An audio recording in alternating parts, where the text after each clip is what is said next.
Learning from Saints and Seers, Summary of Ignited Minds by A.P.J. Abdul Kalam.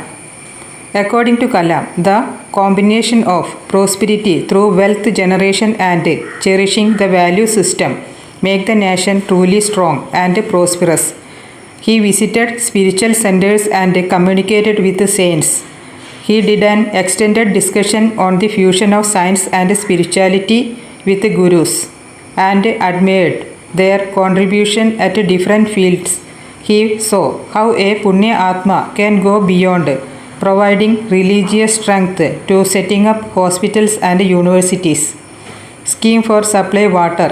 They make link between medical science and meditation.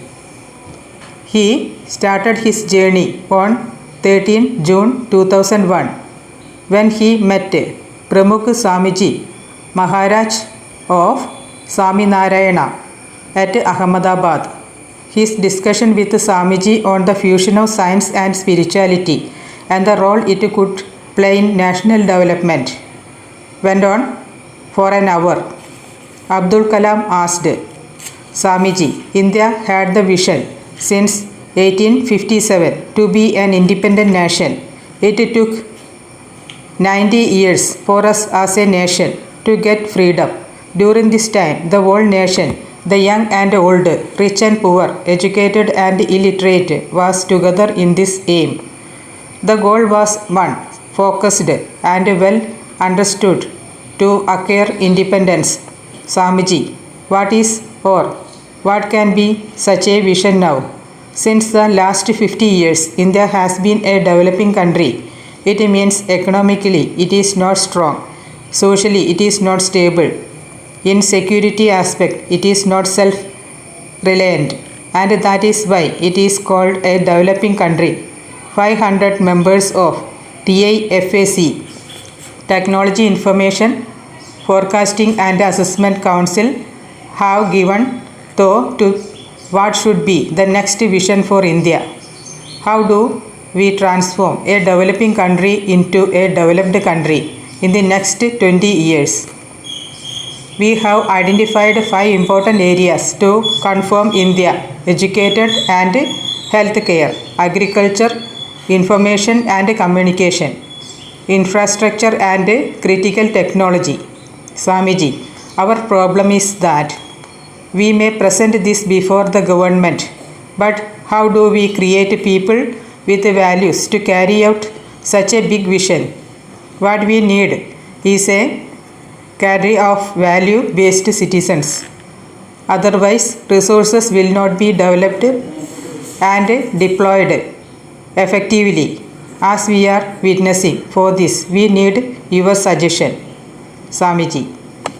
Swamiji told, along with these 5, you needed a 6th one, faith in God and developing people through spirituality. This is very important.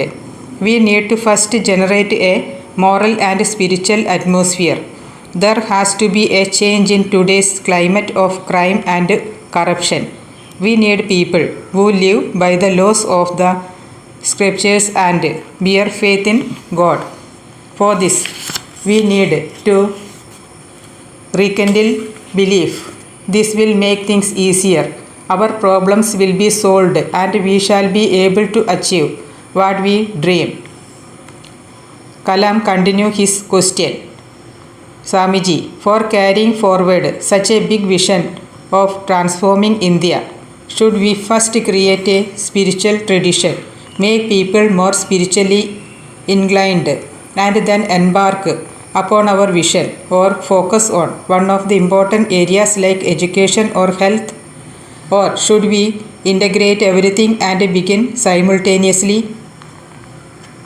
Swamiji told that we must move ahead simultaneously, work in the 5 fields that your team has identified for the country's progress should be continued, and this should be concurrently incorporated. Our culture teaches us to learn both para, spiritual, and apara, worldly, vidya, knowledge. Therefore, together with the knowledge of apara, one should learn the para as well. If one learns this, then Abara Vidya, worldly knowledge, will become founded on dharma and spirituality. One must remember that in God's scheme of things, the whole purpose behind creation is the idea that every person, every soul, attain bliss. Kalam's next question. To realize this great dream, 3 types of people are needed: Punya Atma, Punya Neda, and Punya Adhikari.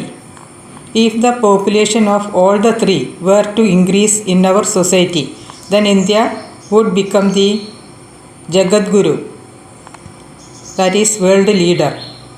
How can their numbers be increased? Swamiji continue. Together with your academic and scientific training, give spiritual training in our schools and colleges. Nowadays, spiritual education has been removed from the syllabi of schools and colleges. That which should be taught from infancy is being neglected, and we continue to provide only academic knowledge. But from the beginning, right from birth, people should be taught values. Only then will people become virtuous. Knowledge of our scriptures and great sadhus and sagas should be included in the syllabus. The social, spiritual and political leaders whom we hold in respect imbibed the correct values from the very beginning. In the past, such values were taught in our Gurukulam system of education. Whether a prince or a pauper, everyone studied together along with academics. Lessons such as Satyam Veda, speak the truth, Dharma Chara, treat the path of righteousness, service toward others and faith in God were taught. Kalam. Swamiji, good citizens cannot be produced by the laws of the government. Can spiritual institution do it? Can you ask parents to guide their children to learn the right values up to the age of 15? Similarly, in all elementary schools, teachers should also instill these in the students. But if we fail to do this, then the government cannot by itself produce good, honest citizens. In my understanding, correct? Swamiji. Swamiji said, yes, it is true. It is definitely true. We have been saying from the very beginning that values should be taught by parents at home, teachers at school, and the Guru in later life. Kalam. Swamiji, when I first launched a rocket, it failed. But strengthened by ISRO's support, my team combated the failure to achieve success. This sentiment is also expressed by Thiruvalluvar in the Thirukural. When failure occurs, challenge it with a cheerful attitude. Swamiji said, when one possesses such noble thoughts, patriotism is but natural. That is why we say, if spiritual knowledge is given from the beginning, love and pride for one's country, society and dharma is a natural result. However, spiritual values should form the foundation of life. Kalam.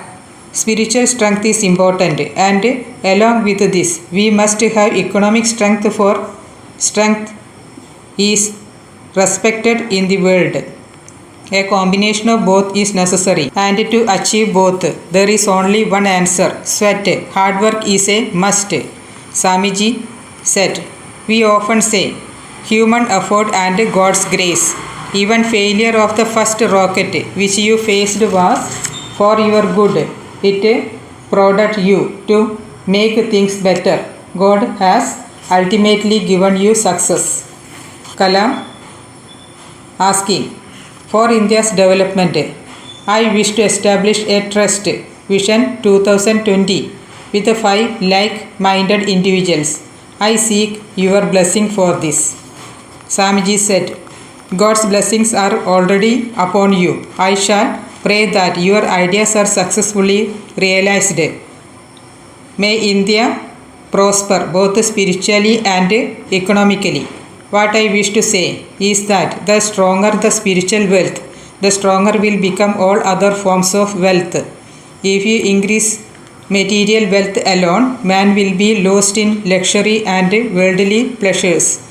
Spirituality will guide him back, help him rise above mundane pleasures. In reality, we rarely provide what is really needed. We provide everything else: clothing, food, shelter. But with all this, we should also provide spiritual wealth. One should remember that when man gains extra money and power, more than what is necessary, then he invites ruin, restlessness, and destruction. He loses control. It is good that you have come here today. It is given us much joy.